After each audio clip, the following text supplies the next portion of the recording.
It's a very Corey Christmas.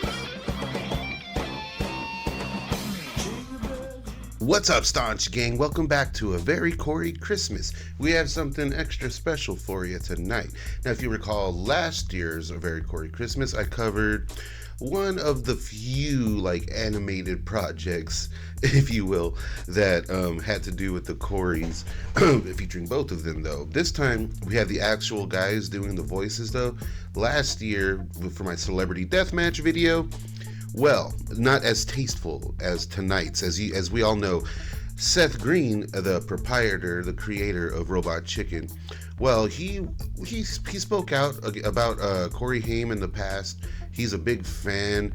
In fact, I did a video called Seth Green and Corey Haim at some time back, where I read part of this article that I'm going to be reading tonight, because half of it had to do with them on Robot Chicken, kind of explaining how they got the guys to cooperate while kind of poking fun at themselves and whatnot. And it's just such a cool time, such a cool thing for Seth Green to have done. Obviously, he's a huge fan. The two Coreys saved the world, which was probably my favorite Robot Chicken sketch of all time. So if you are watching and you are enjoying this year's A Very Corey Christmas, like this video, comment, subscribe, do all of that now. I'll wait. So the episode starts off with our dudes waking up bright and early at 7 a.m. and we get this hilarious shot of their room, where of course they have their own film posters, all their biggest hits like Prom Fever, Space Boys, Tokyo Heat, and that one on the left there, I'm guessing in this universe they were the stars of Step Brothers. Why not? And the two Coreys decide to do what they do every day: save the world. So after getting spiffed up a bit, well, they sit down and watch the news looking for trouble. This is a funny shot too. They soon learn that President Bush's daughters partied so hard that they made the pilot of the USO tour they were on crash their plane in the Brazilian rainforest. So they take it upon themselves to find them. We then see the guys get into the Corey van and go to their Corey jet, before finding out it was just Haim's imagination and they're just sitting waiting for a local bus. And they arrive in Brazil over 90 hours later. And let's just say this. By this point, Fell Dog is fed up. Hey Corey, I got an idea for you. How about a nice tall glass of shut the fuck up?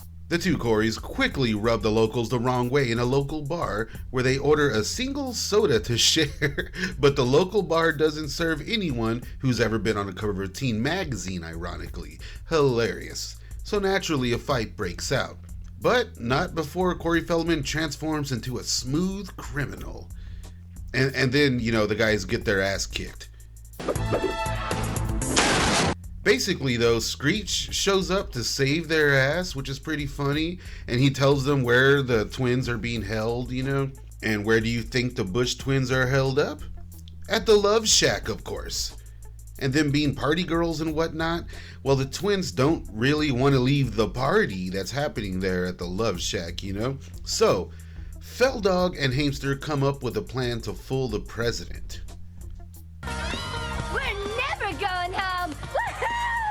And the two Coreys' big plan here is basically that they dress in drag and pretend to be President Bush's daughters. Which is interesting because this marks the third time that I can remember that Corey Haim, went full drag. Of course, he did it in Fast Getaway. He also did it in Just One of the Guys. And here we are again. Hilarious. And Corey Feldman assures Corey Haim that the real twins will never be found. And the episode ends, with the twins being cataloged away Indiana Jones style. That is just before the post-credits stinger, where the two Coreys finally get their jetpacks. Legendary. Now, I wasn't able to show much footage here due to copyright, but you can watch the full episode with me over on Instagram. I just do a watch along and we get to see the whole thing. So be sure to follow me over there at staunch_TV. Link in description. That being said, I was never a huge Robot Chicken guy, honestly, but I love this episode. Now getting back to Seth Green, this wasn't his first time working with the Hamster, as Seth had a part in Double O Kid that was ultimately cut out. You can hear me talk about that in the video linked at the end. And of course, Seth Green would also work with Corey Feldman on an episode of Greg the Bunny, Should I check out that episode? You guys want to see that? Let me know below. So now let me read some of the article about how they managed to make this happen, how Seth Green managed to make this happen. I'll link the whole thing down below. It's from Entertainment Weekly. It is titled, Seth Green Remembers Corey Haim. Never debate about his talent. I'll go ahead and link my Corey Haim and Seth Green video after this one. But for now, let's check out what Seth Green had to say about making this episode. I assured both of them of the tone what we were doing and how it would influence public opinion, especially in this age group. Because you're talking about two guys that were infinitely popular amongst their peers, and then as happens sometimes, people in the height of their success become ultimately annoying. The audience kinda turned on them. They both got caught up in drugs and excess to the degree that people's opinion of them shifted so dramatically that it didn't seem like there was a real opportunity for them to come back. Harder for Haim than it was for Feldman. Feldman kept finding movies to act in, and Haim kind of found ways to burn every bridge. But he was always the more sympathetic of the two just because he's so heartfelt and earnest and really, really sweet and just loves performing. And, well, he was just addicted to drugs for a really, really long time. He kept having moments of clarity, it would seem, and kept really wanting to perform and, well, just try to find ways to continue to act and just was always pulled back into drugs. When I talked to Corey Haim about doing our show, it was 2 years before they made that reality show, The Two Coreys. He just wanted so badly to get back to LA. He didn't have a work visa at the time though. He was living in Canada and I got the feeling that he was just low on money. I talked to his mom at great length and they really believed that if Corey could sort of convince everyone that he was cleaned up, that it was a different time and that what he really wanted to do was act, that he could get a second chance.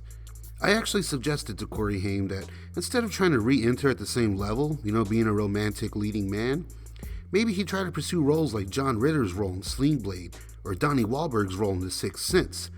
I'm like, if you just completely change people's minds and remind them that you're an actor as opposed to a personality or even a movie star, for lack of a better word, you will get what you're after. When we worked on Robot Chicken, his voice was recorded over the phone by the way, he was just endlessly enthusiastic. He had a bunch of ideas, gave us an energetic performance that was just great. We were like, man, that's why that kid was a star in the first place. My partner Matthew Sinrake and I actually had a message on our phone for over 2 years from him that it was just kind of a super positive thank you message. It was really sweet. I explained to both Coreys very clearly that we were going to do this with love, that we're all big fans of the movies and wanted to celebrate their cultural impact as much as we wanted to tongue-in-cheek say instead of them having a plane, maybe they're taking a bus, stuff like that. We wanted to do something that both acknowledged their fall from popularity and also celebrated their style of humor in movies. Corey was so cute. At one point, we were all talking about the things that they would have, whether it was the Corey mobile or the Corey jetpacks and that kind of stuff. He said, it would be awesome if we actually had those jetpacks at the end of the thing. I was like, you're right. So after the credits, there's a shot of them two flying in the sky in skin-tight military jumpsuits, flying around in high-powered jetpacks, and they were just like, woo, woo. I mean, it doesn't mean anything. It was just funny. Staunch gang, I'm very happy to be here with you. We got a lot more stuff coming. I'm knocking them out this very Corey Christmas. I still have some Christmas ornaments left, by the way, and there's still time for me to ship those out to you. So let me know down below. I'll put all the links in the description. You can get your free Two Corey's Forever podcast sticker as well. And we had a new episode of that coming out later this month. I don't want you guys to miss that one. That one's going to be fun. And there's just so much coming out. I wish I could spoil it all for you, but I won't. Shout out to the Hamster. Rest in peace, my man. You always killed it. You always killed it. And we will never debate about your talent, even on Robot Chicken. I will be seeing you guys very soon. But for the meantime, let me know down below what you want to see. Peace.